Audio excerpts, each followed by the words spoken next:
આતંકવાદીઓ દ્વારા કાશ્મીરના પહલગામમાં હિન્દુઓની કરવામાં આવેલ નિર્મમ હત્યાઓમાં જે લોકો મૃત્યુ પામ્યા છે તેમને શ્રદ્ધાંજલિ કાર્યક્રમનું આયોજન કરવામાં આવ્યું છે।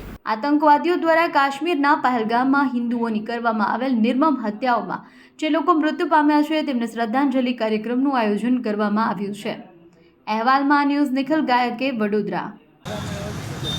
જે 22 તારીખે આપણે જમ્મુ કાશ્મીરમાં પહલગામમાં આતંકી દ્વારા જે આપણા 26 થી 27 લોકો ઉપર હુમલો કરવામાં આવ્યો હતો અને જે માર્યા ગયા હતા એમને ચેની એક્સપ્રેસ ન્યૂઝની ટીમ દ્વારા શ્રદ્ધાંજલિનો કાર્યક્રમ નાગરવાડા 4 રસ્તા ખાતે રાખવામાં આવ્યો હતો અને ફૂલ પુષ્પથી એમનું જે શ્રદ્ધાંજલિનો કાર્યક્રમ કરવામાં આવ્યો હતો અને જે કેન્ડલ લાઇટથી એમને શ્રદ્ધાંજલિ અર્પણ કરવામાં આવી હતી।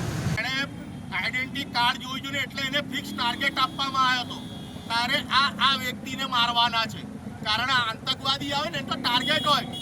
AK-47 લઈને આવ્યો હતો એ 150-200 ને બી ગોળી મારી શકતો હતો એટલે એને આઈડેન્ટિટી વિચારો કે આ શું સૂચન છે, આ શું સૂચવી રહ્યું છે, શું આપણી સુરક્ષા એજન્સીમાં ખામી છે। આ પ્રી પ્લાનિંગ જે આ ઘટના ઘટિત કરવામાં આવી આખા ભારતને હચમચાઈ મૂકે તો એ શું સંદેશો આપવા માંગે છે એ ઘટના કરનાર ખૂબ જ તપાસનો વિષય છે અને સમગ્ર ભારતીયોએ આ બાબતે ચિંતા પ્રગટ કરીને ગંભીર થવું જોઈએ કારણ કે આ રીતે ઇરાદાપૂર્વક જો સિક્યુરિટી મિસ્ટેક થઈ હોય તો આ સૌ માટે વિચારવાનો વિષય છે।